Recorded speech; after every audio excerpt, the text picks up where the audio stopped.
L'évangile que nous venons d'entendre fait retentir la question la plus décisive de nos existences.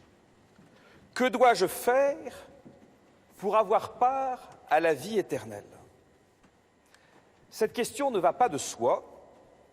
L'existence de la vie éternelle était claire pour les pharisiens, mais pas pour les sadducéens.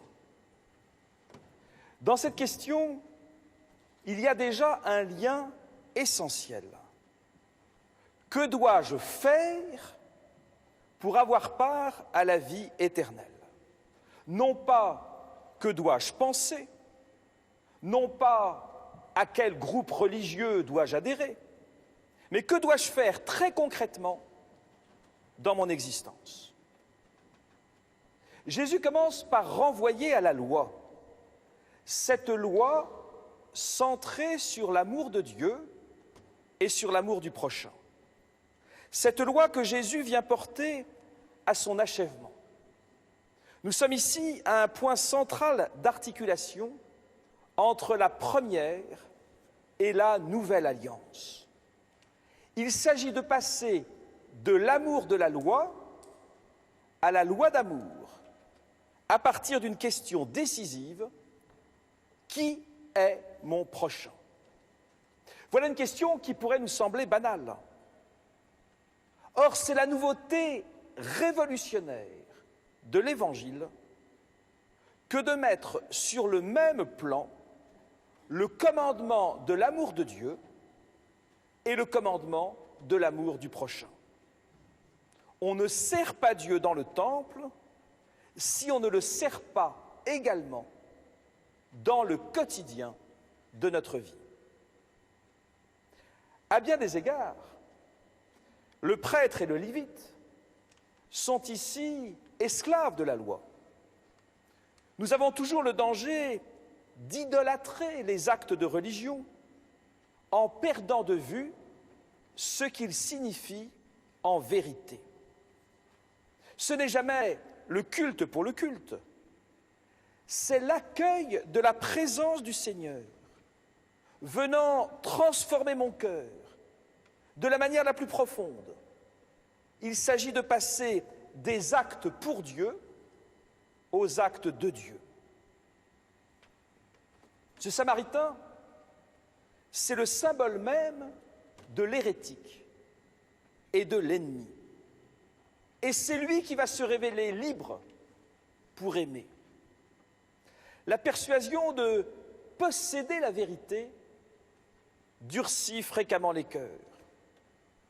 Qu'il est grand le danger de s'estimer propriétaire d'une vérité religieuse, propriétaire de la loi, propriétaire de la morale.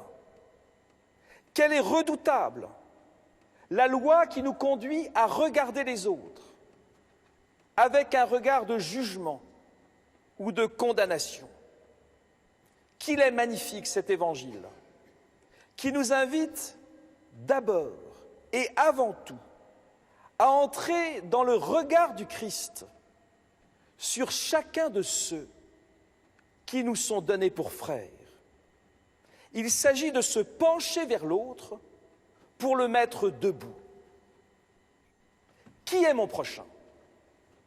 Nous sommes ici au cœur de cette parabole, avec la question que relance l'interlocuteur de Jésus. Qui est mon prochain? On aimerait spontanément avoir des catégories juridiques précises, parce qu'on ne peut pas quand même aimer tout le monde. Or, la conversion chrétienne n'est pas de s'interroger sur une catégorie légale, mais de passer du passif à l'actif, de passer de la question « qui est mon prochain ?» à « quelle est ma capacité à faire de l'autre mon prochain ?» Le prochain n'est pas subi, il est voulu. Lorsque nous arrivons à ce point de l'homélie, nous nous disons peut-être « voilà encore une leçon de morale, il va falloir dans les jours qui viennent que je sois attentif à me pencher vers les pauvres, vers les blessés de la vie. C'est toujours moi qui dois faire des efforts pour aller vers les autres. » Eh bien voilà qu'il nous faut faire un pas supplémentaire en passant du Samaritain au Christ. Sous les traits du Samaritain, nous sommes invités à reconnaître Jésus lui-même, dont le comportement miséricordieux ne cesse de nous éblouir. C'est Jésus qui guérit le jour du sabbat. C'est lui qui est saisi de pitié. C'est lui qui mange avec les pécheurs.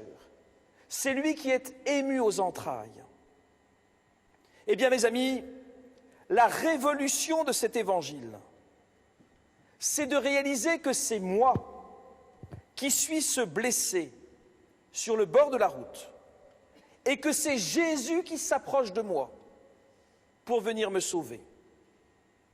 Jésus vient à ma rencontre. Jésus vient m'offrir spirituellement les soins décisifs pour mes blessures. Jésus me prend sur sa monture. Jésus me donne d'être accueilli dans cette hôtellerie qu'est l'Église, qui n'est rien d'autre qu'un hôpital de campagne. Je suis invité à me laisser être aimé par Jésus pour, à sa suite et à son exemple, aimer mes frères, tous ceux dont je croise la route et dont je suis invité à me faire activement le prochain. Nous voyons bien le cœur de la question. Non pas partir de moi-même, mais partir de Jésus. Non pas me raidir dans une dimension volontariste, mais accueillir cet amour bouleversant du Seigneur, alors même que je suis ce blessé sur le bord de la route. Qui est mon prochain? En ce jour de fête nationale, au cœur de cette célébration qui nous réunit, aumôniers militaires en chef, américains, canadiens, australiens, anglais, néo-zélandais et français, demandons au Seigneur de nous aider tous à nous reconnaître les prochains les uns des autres, dans la lumière de Dieu le Père, en une fraternité décisive pour aujourd'hui et pour l'éternité. Au nom du Père et du Fils et du Saint-Esprit. Amen.